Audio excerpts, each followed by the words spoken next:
Hello, good evening, and welcome to another episode of Brett's Old Time Radio Show. Thank you so much for joining us. We really do appreciate it, and you're very special and very important to us, but you know that. You don't need me to tell you that. You already know that. I'm Brett, I'm your host for our Nighttime Podcast. Welcome to another episode. Don't forget, we've got a whole bunch of social media you could check out. They're all called Brett's Old Time Radio Show.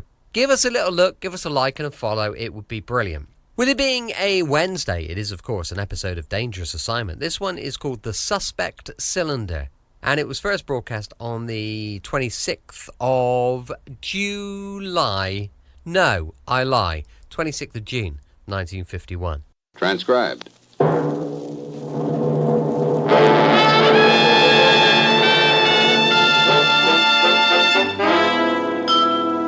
Dangerous Assignment, starring Brian Donlevy as Steve Mitchell.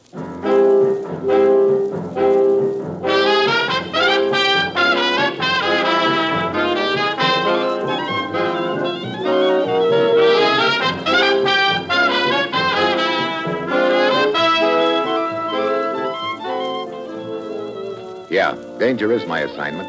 I get sent to a lot of places I can't even pronounce. They all spell the same thing, though, trouble. But when I walk into the commissioner's office, I don't realize that this assignment's going to wind up with my life being saved by a ghost.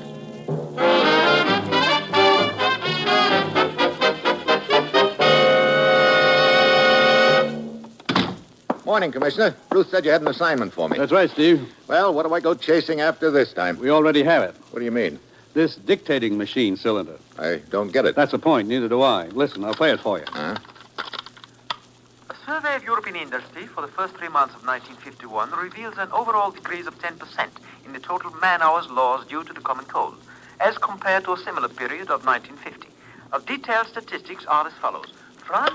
That's enough to give you the idea, Steve. The rest of the cylinder is merely a collection of statistics on the individual European countries. Well, 3 cheers for the enemies of the common cold, but what's all that got to do with me? You see anything secret about this information? Of course not. Then why would somebody offer an American $5,000 to smuggle this cylinder out of the country and take it to Europe? Why? Sure. Doesn't make sense, does it? Oh. Who was trying to smuggle it out? A young student named Emerson. He's waiting in the next room to tell you all he knows about it, which apparently isn't much. Where was he arrested? He wasn't. He turned himself in when he became convinced there was something fishy going on. I see. Where'd Emerson get the cylinder? From the secretary of the man who recorded it. She's in custody, but we haven't been able to get any information out of her. I suppose you've considered the possibility that the information on that cylinder might be in some kind of code. Our best cryptanalysts haven't found the slightest indication that it is.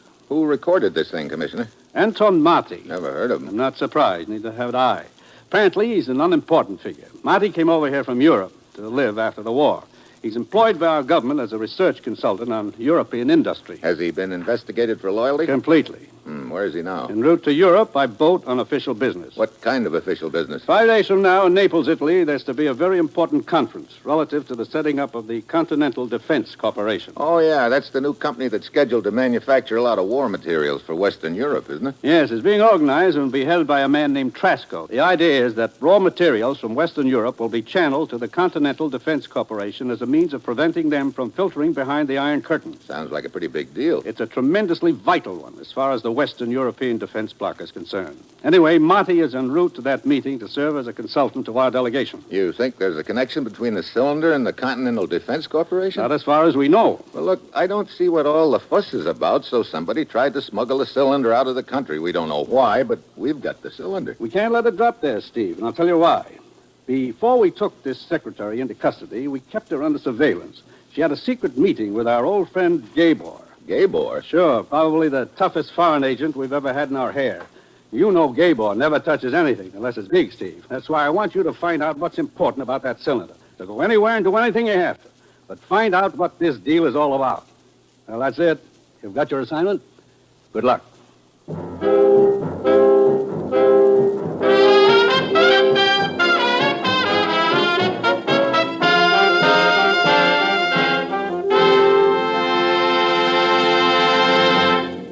The National Broadcasting Company is presenting Dangerous Assignment, starring Brian Donlevy in the role of Steve Mitchell, colorful, two-fisted government agent. At all those places of the world where danger and intrigue walk hand in hand, there you will find Steve Mitchell on another Dangerous Assignment.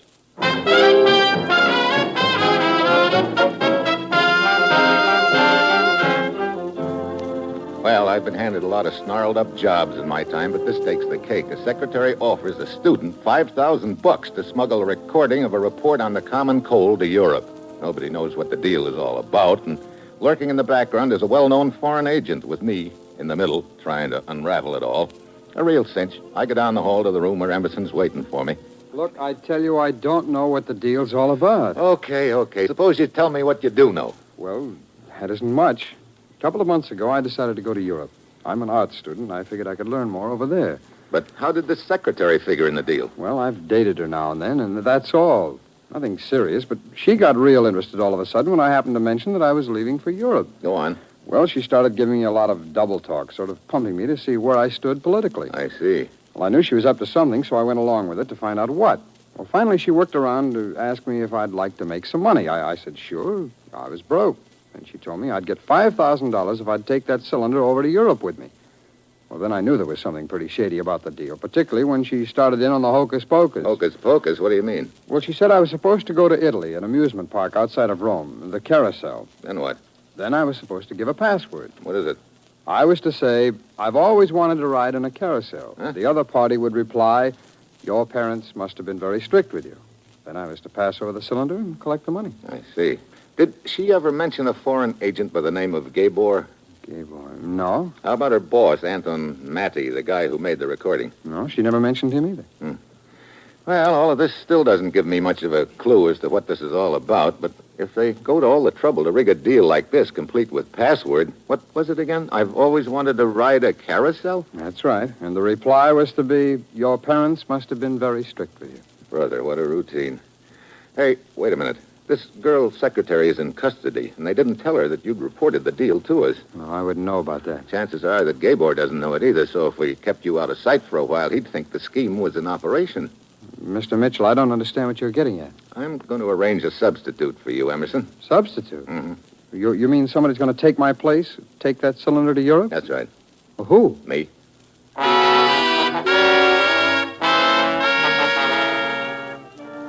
Well, I can't say I care for the idea of electing myself Mr. Clay Pigeon, but right now it looks like our only chance of finding out what the deal's all about. So I grab the next plane for Italy. It's Wednesday evening when I arrive in Rome. Outside the city, I locate the amusement park. It's a big setup, complete with Ferris wheel, carousel, shooting gallery, sideshows, the works. And right now it's going full blast. I head for the carousel. It's slowing down to a stop, but there's nobody riding on it. Then I spot the fat gent. He's standing to one side with his hand on one of the levers, and when he sees me, his face lights up like a pinball game. This could be my boy. I go over to him. Good evening, signore. Good evening. Hi, you run this carousel? Si, signore. You're a tourist, no? Yeah, matter of fact, I just arrived from the United States. Oh, I see. I've always wanted to ride on a carousel. What's that? I said, I've always wanted to ride on a carousel. Well, done the best, signore. Step right up. It's high time you did. What? I'm honored to have you as a customer, signore. Oh, fine. Look, I didn't Now, really signore, want... please, now, don't be embarrassed. I have many grown men ride my carousel. Here, I help you. Which animal you like? Now, wait a minute. Senor, you have always wanted to ride a carousel. You shall ride a carousel. I insist. Before I can stop him, 2-ton Tony's hoisted me aboard.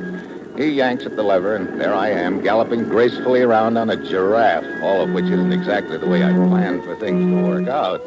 Nice ride, no? What? Hey, where'd you come from? You seem to be enjoying your ride. I thought I would join you on this somewhat tattooed-looking lion. You must specialize in trick riding. I didn't see you climb on. Let us say that I am an expert at riding the carousel. Oh? And you, sir? What about me? Are you an expert? No, strictly an amateur. Your first ride, perhaps? My first ride. But perhaps you have been looking forward to this for some time. Yeah.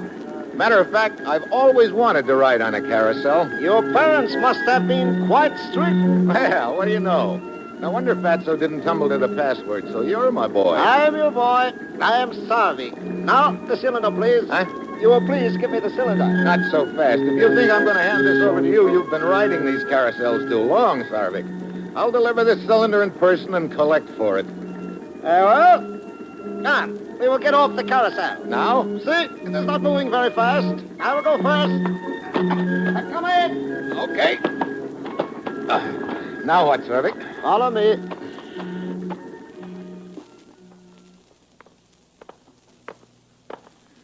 Hey, look, Sarvik. We've been walking about an hour, seems like. Where are we heading, anyway? You wish to deliver the cylinder in person, therefore I'm taking you to my superior.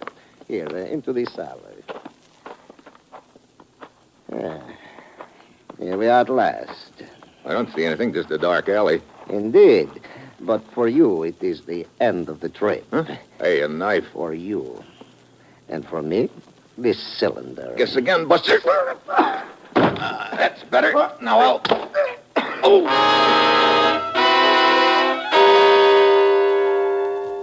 He gives me a sudden knee into the breadbasket that doubles me over like a croquet wicket. By the time I get my wind back and scramble to my feet, he's taken off. I pound down the alley after him, but he's got too big a start on me, so I finally give up. Right now, I'm not sure where I stand in the deal. Are they onto me, or was Sarvik trying to pull some kind of a fast one? But I know I'm in it too deep to back out now. And then I remember the fat boy who ran the carousel. Maybe he knows Sarvik and give me some kind of a lead. I head back to the amusement park. Fatso is still standing by the carousel, but just as I'm about to collar him, a figure steps out of the shadows in front of me. And I mean a figure. Hello? Well, hi. You do not really want to talk to the fat old man. No? No. You would rather talk to me. No argument there, but unfortunately I've got business with the carousel pilot, but maybe later... Oh, your business is with me. How do you mean? Oh, to begin with, you might tell me you have always wanted to ride on a carousel. Hey.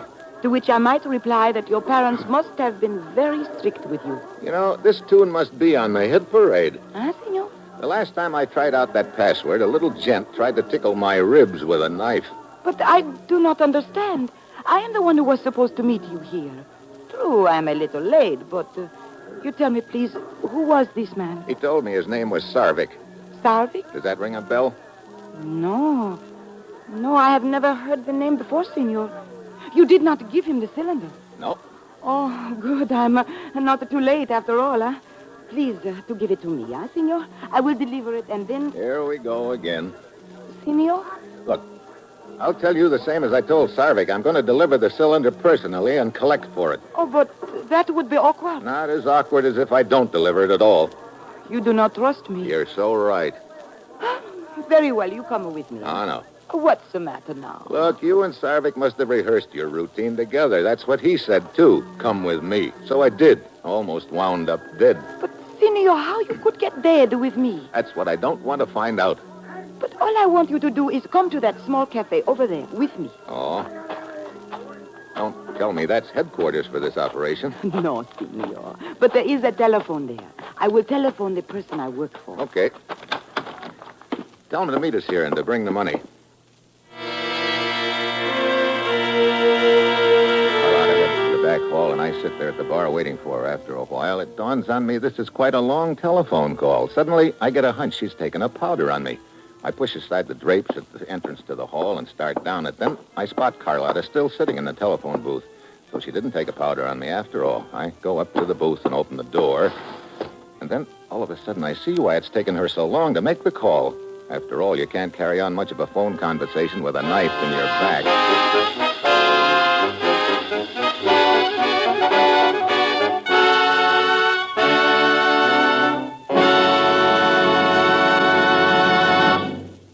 Now, back to Dangerous Assignment and Brian Donlevy as Steve Mitchell.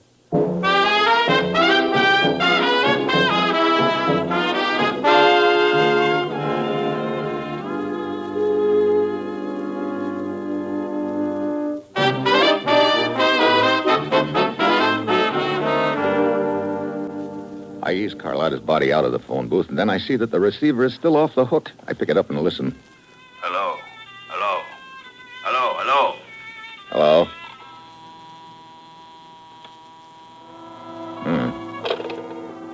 Well, I'm getting nowhere fast. I don't know who knifed Carlotta. I don't know who she was talking to when it happened, and all I've got to go on is a voice and a violin. I pick up the phone again and call the police. 10 minutes later, Lieutenant Umberto prances in, a guy I've worked with before. He's a dapper little gent with a monocle, and undoubtedly the guy for whom the alphabet soup was invented. So, we have the following items. A, the body of a girl killed by a knife in the back. B, the knife. C, the contents of her purse which identify her as one Carlotta Donato. D? Look, Umberto, before you use up the alphabet, I better fill you in on the background. As I was about to say, item D, background. Yeah. For you to supply, Mitchell. Please proceed. Well, I'll give you what I know, which isn't much. An inconspicuous little character named Anton Matty dictates a report on the common cold in Europe. His secretary, who apparently is working with a red-hot foreign agent named Gabor, swipes the cylinder and offers an American student $5,000 to smuggle it to Europe and deliver it here in Rome. Senor Mitchell. I know. If it sounds confusing, it's because it is. But you haven't heard the half of it yet. I decided to deliver the cylinder in place of the student. I slipped the password to a little gent named Sarvik on a merry-go-round. He leads me into an alley and tries to slip a knife under my ribs. Indeed? Indeed. I go back to the merry-go-round and try out the password again, this time on Carlotta. Then she promptly gets herself killed, all of which still leaves me without any idea as to who wants the cylinder and why. Senor Mitchell, cases like this I usually file under item eggs. That's a good heading for this one, believe me. You say you found some identification papers in Carlotta's purse? Anything else? Si, senor. Item E, money. 50 lire. Item F, a good luck charm from a place called Antonio's Cafe. Item G, a match folder from the Hotel Imperia here in Rome. Item H, a train ticket to Naples for tomorrow morning. Let's start tracing items E through H and see if we get any kind of a line on Carlotta.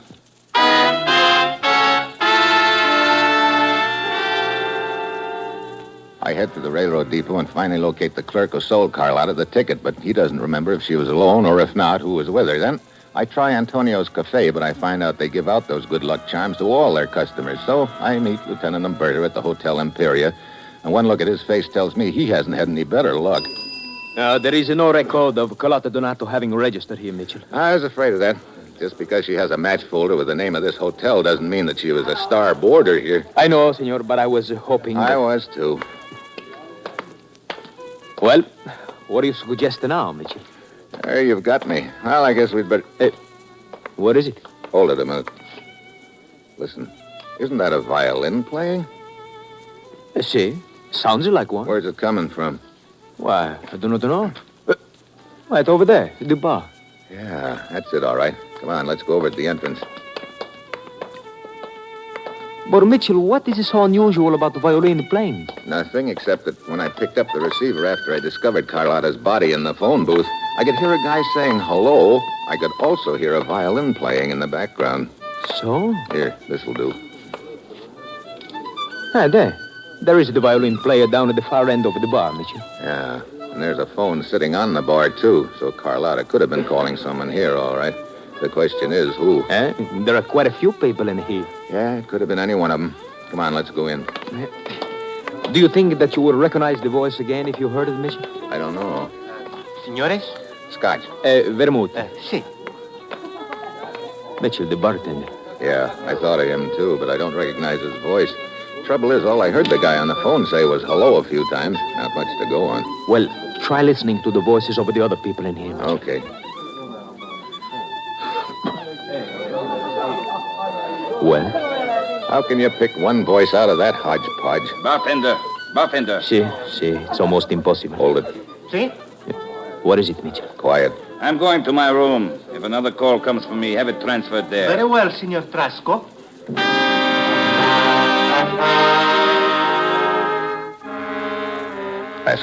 Trasco. Wherever heard that name. And the voice, I think it's the one, but I've got to be sure, and there's only one way to find out. I slip out into the lobby, and from the phone booth there, I can see into the bar. I call and ask for Trasco. Then I watch the bartender hurry out into the lobby, collar Trasco, and lead him back to the phone in the bar. Hello? Yeah, no doubt about it anymore. The same voice I heard over the phone right after Carlotta was killed. Hello? Hello? Who is this? You still interested in that cylinder? Yes. You have it? That's right, Trasco. How do you know my name? Never mind. Where can we meet? One moment. What's the matter? Carlotta was supposed to get the cylinder from you and bring it to me. Where is she? I'll fill you in on that when I see you. I'm not sure I trust you. Look, do you want the cylinder or don't you? Very well. You know where the amusement park is, the place where you contacted Carlotta? Sure. There is a quiet side road just before you get there. Be there in 1 hour. A car will be parked off the road under the trees. I will be in the car. Okay, have the money ready. Yes, one thing more. What's that? Be sure you come alone. Yeah, you do likewise. I'll see you in an hour. Well, He's the one, Mitchell? Yeah, he's the one, all right. Hold it, Umberto. Here he comes out of the bar. He obviously does not guess that call came from right here in the lobby. Going up to his room. Look, have you ever heard the name Trasco before? Trasco? No, I do not think so. Well, I have. Only trouble is I can't remember where. Hey, wait, the commissioner. The commissioner? What is it, this commissioner? Stick around. I've got to put a call through to the United States.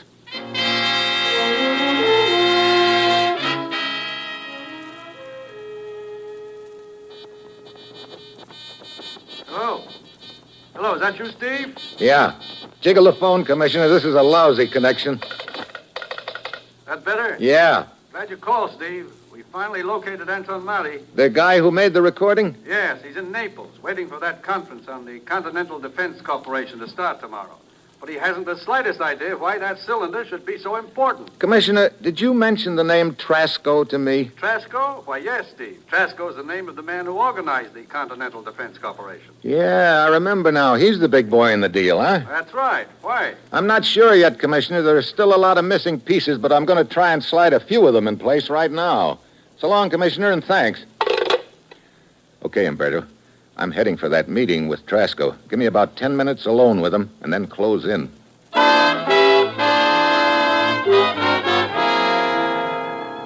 I drive out of the city towards the amusement park and then turn off on the side road Trasco told me about. I spot a car parked off the road, so I park my own and walk over to it.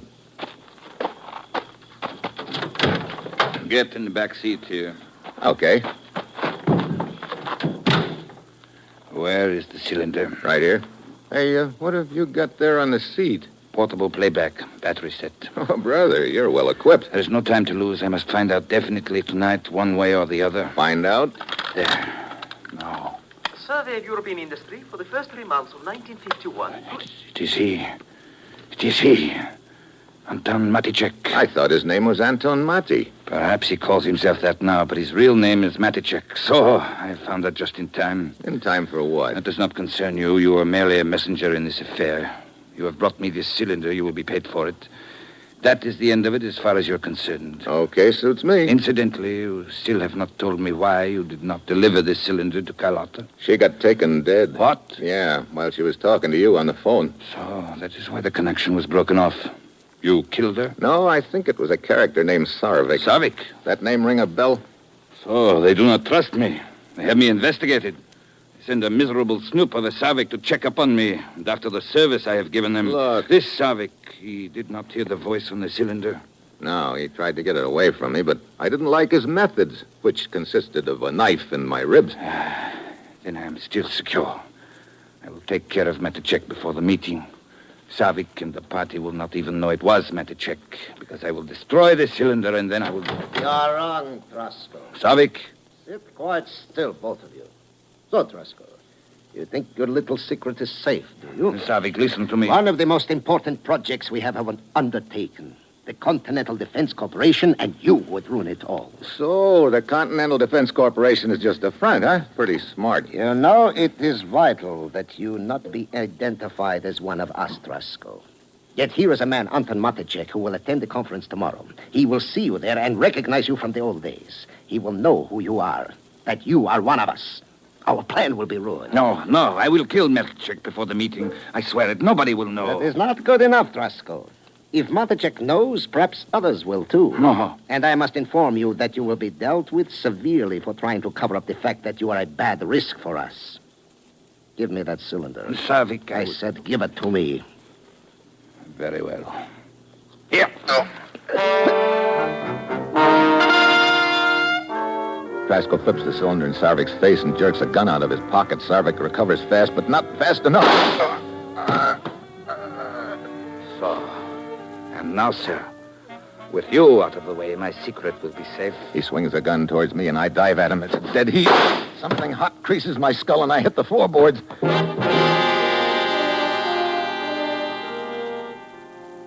I guess I'm out only a few seconds. When I come to, Lieutenant Umberto is standing beside the car, pumping lead down the road. Mitchell, you all right? Yeah, just parted my hair the hard way. Where'd Trasco go? Climb over that wall. Come on. amusement park's on the other side of the wall, isn't it? Yes, see? Yeah, if he mingles with the people in there, we'll have trouble spotting him. I do not think there is much of a crowd now. It's rather late. Here we are. I think we can grab the top of the wall if we jump. Yeah, I've got it. Okay, come on. I'll give you a hand. All right. Up you come. Grazie. Not much of a crowd in the ground. Come. Now, let's sit here on top of the wall a moment. I think we'll have a better chance of spotting him from up here. Perhaps you're right.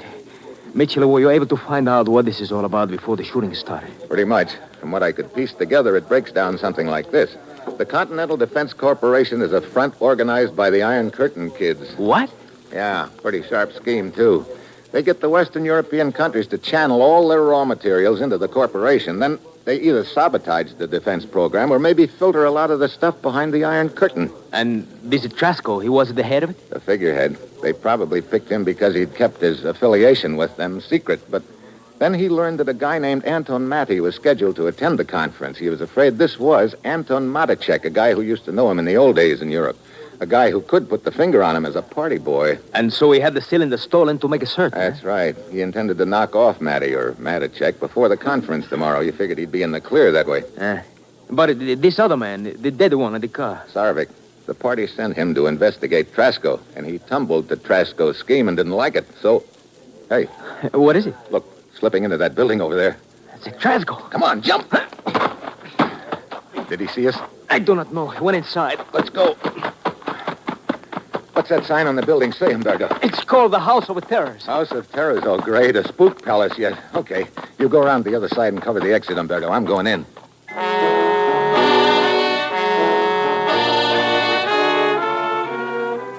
I shove open the door and duck in fast. It's dark. The joint is typical. Assorted groans and wild laughs. I start threading my way through, and halfway through, the floor heaves under me. I lurch to one side and grab a handrail to steady myself. Suddenly, a large ghost-like figure is flapping in front of my face. I swallow my Adam's apple and poke at it. It's a sheet. Tripped into action when I grab the handrail. I start moving again and sweating. Still no sign of Trasco. Then, all of a sudden, a gun in my ribs. Turn around. I have no desire to meet your friend at the exit. We are going out the way we came in. Move.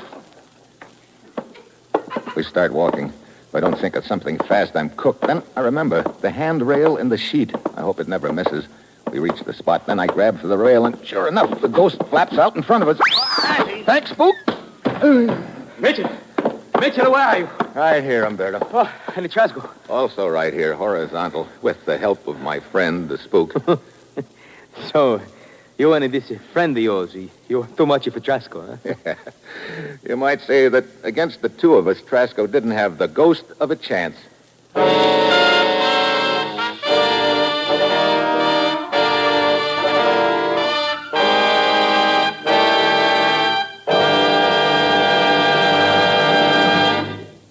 Death on our highways is ever present.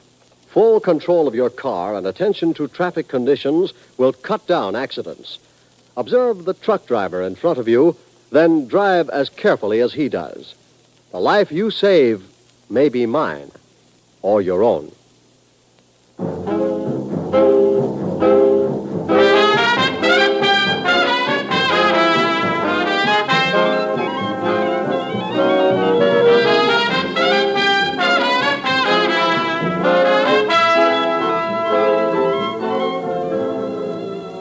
Dangerous Assignment, starring Brian Donlevy as Steve Mitchell with Herb Butterfield as the commissioner, is written by Bob Reif and Adrian Jondo, with music by Robert Armbruster, and is produced and directed by Bill Karn. Others in the cast were Tony Barrett, Stacey Harris, Don Diamond, Betty Lou Gerson, Lou Krugman, and Raymond Burr. Be with us again next week at this time, when Brian Donlevy, starring in the role of Steve Mitchell, will embark on another dangerous assignment.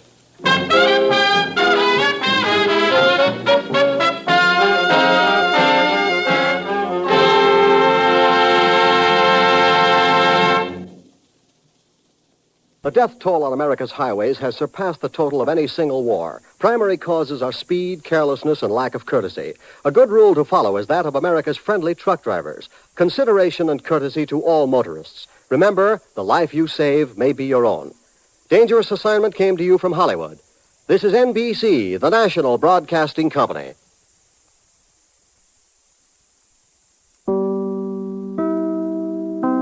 Welcome back. Hope you enjoyed our latest adventure with Dangerous Assignment. Don't forget, a bit of comedy tomorrow with Tony Hancock and Hancock's Half Hour, going live at 5 p.m. UK time. Thanks for listening. I'll be with you 7 days a week, each and every week, and I'll see you tomorrow on Brett's Old Time Radio Show. Love you. Bye.